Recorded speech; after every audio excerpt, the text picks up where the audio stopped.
Протест со молки залепена уста почна од синоќа струмичкиот актер и активист Стојан Велков Трн. Пораката ја испрати со транспарент на кој што бара итно решавање на проблемот со рудникот кај селата Иловица и Штука. Застана среде струмичкиот плоштад точно во 20 часот и остана таму 1 час. Токму во времето кога таму е врвулица од граѓани кои се шетаат на струмичкото корзо. Најави дека ќе протестира секоја вечер и во следните денови.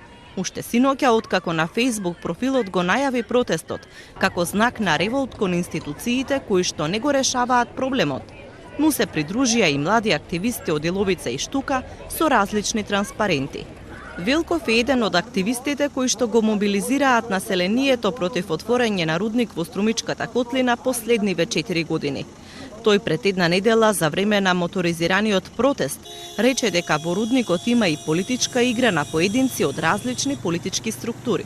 Ако во случај не се реши до изборите прашањето, тогаш самиот народ ќе се одлучи дали ќе излегува или нема да излегува. Зошто ни се политичари, зошто да ги гласаме тие политичари кои што не презимаат добро за добробитта на народот кој наработат.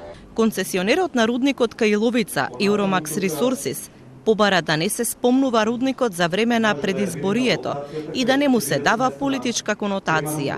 Но активистите пак одговараат дека сега е моментот политичарите да се изјаснат за клучните прашања за иднината на регионот.